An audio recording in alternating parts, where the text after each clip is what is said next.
Yani birisinin başına müsibətlərin gəlməsi onun Allah qatında Allah və Resulunun daha çox sevməsinin əlaməti olaraq değerlendirilir.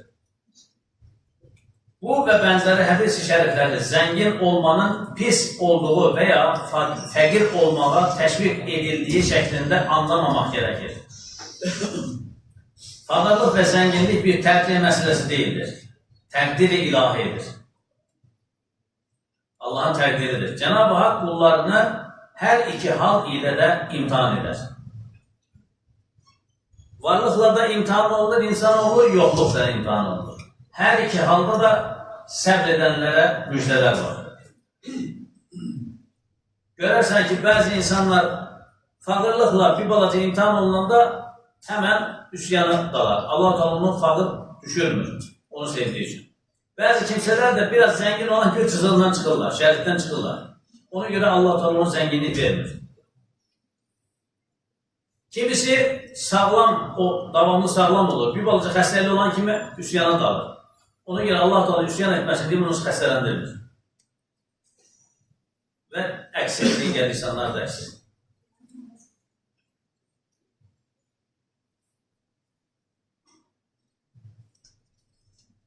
Fəhri kainat sallallahu aleyhi ve sellem Efendimizin hayatında fağırlığa da, zenginliğe de en güzel misal vardır.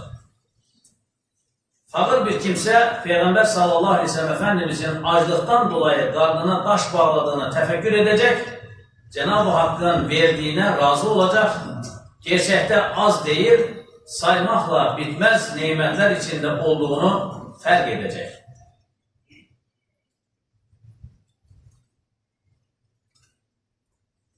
Bəzən ayet kəlmədə buyurulur, dilə gətirir, amma həqiqətini idrak eləmirik. Allah-u Teala'nın nimətlərini saymaq istəsəniz, sayıb qurtara bilməzsiniz. Gedirik, dükkandan ayağımıza ayaqqabı alırıq. Ayaqqabı. 50 manat, 100 manat nəsə ayaqqabı. Bəs ayaq, Allah onun hesabını soruşur. Ayakkabının hesabını verdi, aldı. Ama ayağın hesabını vereceği. Elcek. Elimize geçirilen elcek.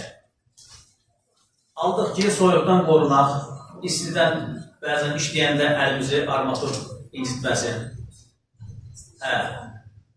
Bəs elcəyin hesabını verdi, aldı və elin hesabını verəcək. Gözlük. Eynək. Daha yaxşı görmək üçün eynəyin pulunu verdi, aldı. Və gözün haqqını verməmişdik. Gözün haqqını Allah bizdən soruşacaq. Yəni, üzərimizdə, qardaşlar, həqiqətən sayıla bilməyəcək qədər nemətlər vardır.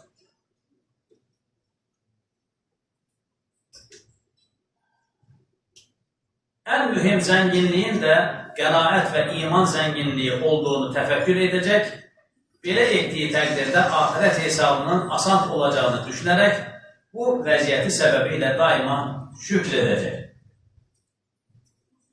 Yani əldə olana qani olmaq böyük bir nemətdir, qənaətkarlıq. Əldə olana qani olmaq çox böyük zenginlikdir. Müstəqniyə davranmaq. Jigulim var, ona qani olmaq. Qənaət olmaq, qənaət. Yani gözün ama yukarıda görüp özü öldürmeye, partlatmaya, çatlatmaya gerek yok. Allah bunu vermiş, ne güzel, elhamdülillah.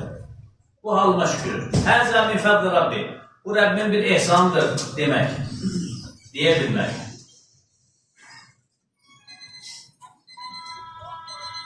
Zengin bir kimse de özünü israftan ve pintilikten koruyacak. Peygamber Efendimiz'e ganimetlerin 5'te biri geldiği halde riyazat içinde yaşayıp orta hal kalanı, artık kalanı, ortada kalanı infak ettiğini, acıları doyurmakla doyduğunu tefekkür edecek ve özü de belə yaşamağı gayret edecek. Zenginlikle asla şıltaklaşmayacak. Bol bol infak edecek, zarafetle kabuluna teşekkür ederek takdim edecek. Zarafetle qəbul edənə təşəkkür edərək təqdim edəcək. Xülasə, mətlub olan, istənilən şey, fağırlıqda qənaət ilə zənginləşə bilmək, varlıqda isə sədəqə və isar ilə zənginləşə bilmək.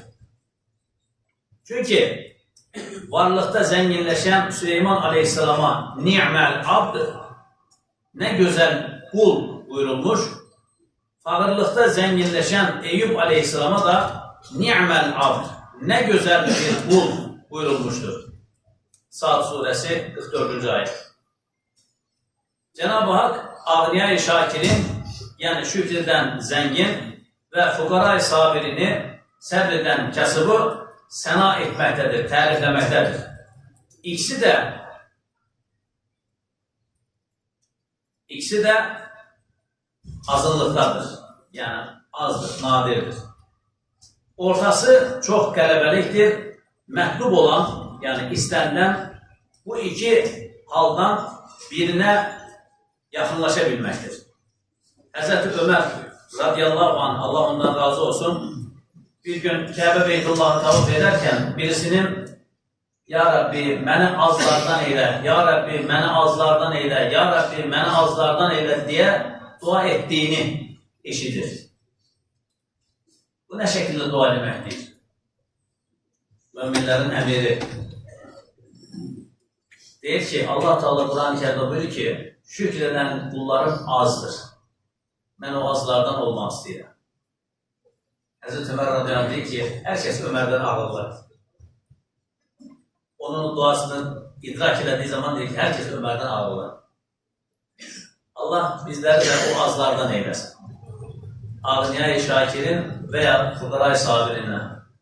Yəni, hansı hal içində olursa olaq, səbr eləyən, şükrləyən, qani olan qullarından eyləsin bizlər. Allah Teala xəstələrimizə şəfalar ihsan eyləsin. Özəlliklə bir yaxının xəstədir, sizlərdən dua istəyirəm. Allah Teala şəfalar ihsan eyləsin. Onun timsalında Ümmət Muhammedin digər xəstə fərqlərinə Allah Teala Əşşafi ismi şərifi ilə şəfalar ihsan eyləsin.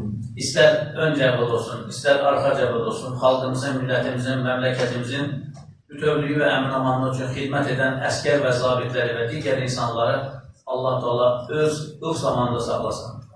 İşi olmayanlara iş, eşi olmayanlara eş, evladı olmayanlara Allah Teala salih və salihə evladlar ihsan eyləsin. Evladı olanların Allah Teala sayını artırsın və salihlərdən eyləsin. Dualarımızın qəbulü üçün Allah rızası üçün Əl-Fatiha.